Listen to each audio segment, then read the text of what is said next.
2017년 6월 9일, 미국 일리노이주 샴페인에 사는 부동산 업자 제이는 계약 때문에 만나기로 했던 장으로부터 좀 늦는다는 문자를 받았습니다. 일 때문에 좀 늦어 2시 10분까지 가겠다며 미안하다는 내용이 담겨 있던 장의 문자. 하지만 약속 시간이 지나도 그녀는 나타나지 않았습니다. 장이 중국에서 온 유학생이었기에 길을 좀 헤맨다고 생각하며 기다려 보았지만 20분이 지나도 그녀는 나타나지 않았죠. 기다리다 지친 제인이 2시 38분에 장에게 문자를 보냈지만 그녀는 답장은 물론 전화 역시 받지 않았습니다. 가끔 계약하기로 하고 잠수 타는 사람들이 있었기에 이번에도 그런 진상 고객 중 하나라고 생각하며 다른 일을 하러 갔던 제인. 며칠 후 제인은 UIUC에 다니는 유학생이 실종됐다는 이야기를 듣게 됩니다. 그 실종됐다는 유학생은 그날 제인과 만나기로 하고 연락이 두절됐던 장이었죠.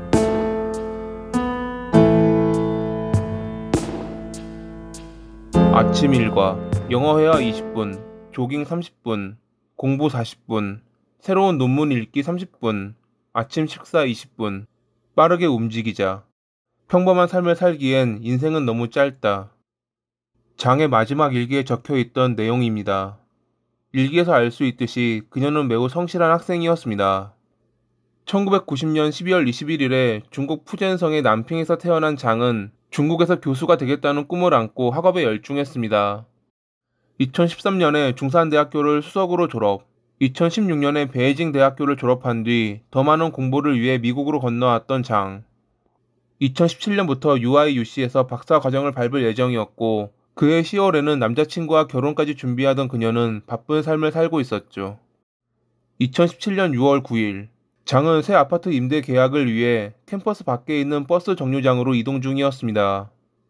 최대한 서둘렀지만 조금 늦을 것 같았기에 부동산 업자에게 2시 10분까지 가겠다는 문자를 보냈죠. 버스를 타고 중간에 내려 환승하려다 정류장 위치를 착각하는 바람에 차를 놓치고 다음 버스를 기다리고 있던 장. 그것이 그녀의 마지막 모습이었습니다. 그녀는 그날 부동산 업자와 만나기로 했던 시간에 나타나지 않았고 저녁이 되어도 집으로 돌아오지 않았죠. 친구들은 아무런 연락도 되지 않는 그녀에게 무슨 일이 생겼다고 생각하며 그날 저녁 9시 24분에 실종 신고를 했습니다. 지역 경찰과 FBI는 캠퍼스 일대를 비롯해 주변 지역을 수색했고 1만 달러의 보상금을 거는 등 그녀를 찾기 위해 노력했습니다. 그러던 중 버스 정류장 인근 보안 카메라 영상에서 혼자 있던 장을 발견한 경찰. 영상에는 버스를 기다리는 그녀에게 검은색 차 한 대가 다가오는 것이 보입니다. 잠시 후 그 차는 장 앞에 멈춰섰고 운전석에 있던 이와 대화를 나눈 그녀는 보조석에 올라타 떠났습니다. 이제 경찰의 우선순위는 검은색 차의 주인을 찾는 것으로 바뀌었습니다.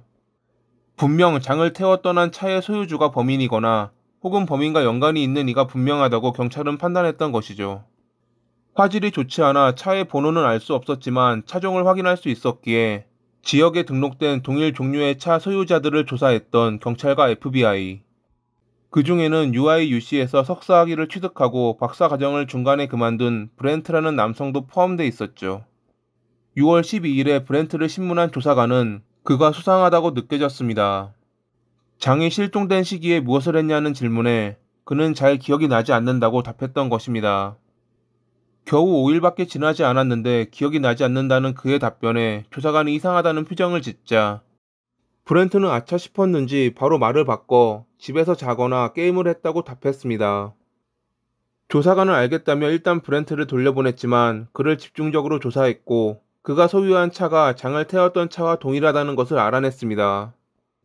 영상 정밀 분석을 통해 장을 태웠던 차의 허브캡에 금이가 있는 것을 발견했는데 브렌트의 차 역시 허브캡에 금이가 있었던 것입니다.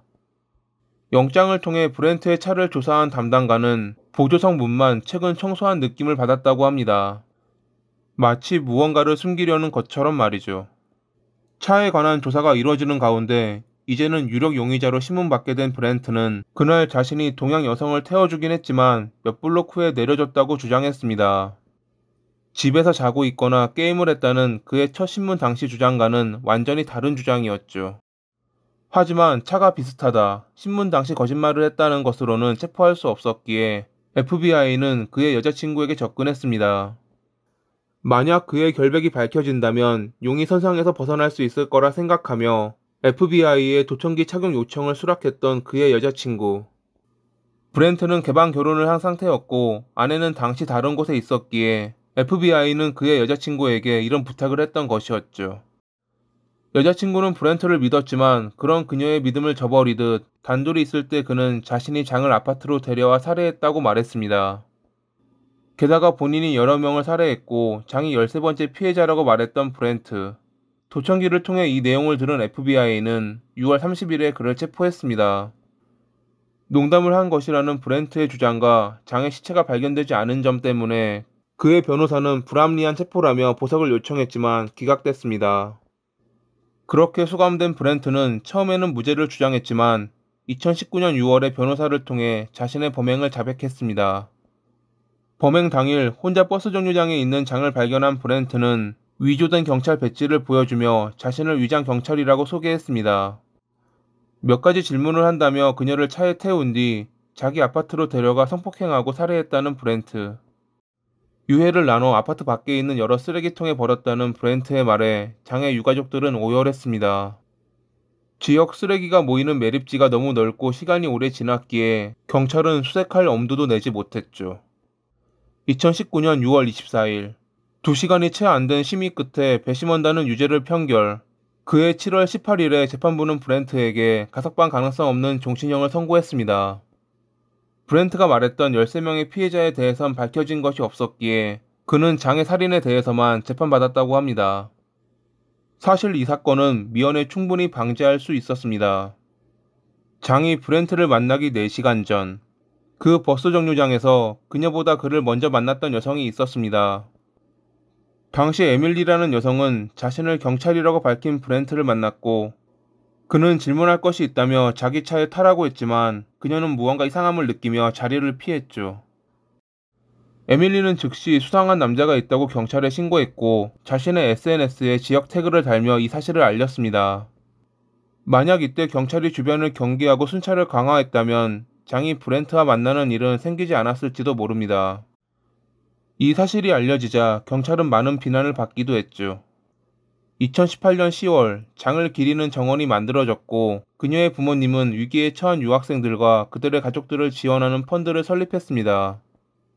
이 같은 아픔을 겪는 이들이 더 이상 나오지 않기를, 브렌트 같은 나쁜 사람들이 하루빨리 지옥에 떨어지는 날이 오길 바라며 이만 마칩니다. 오늘도 시청해주셔서 감사합니다.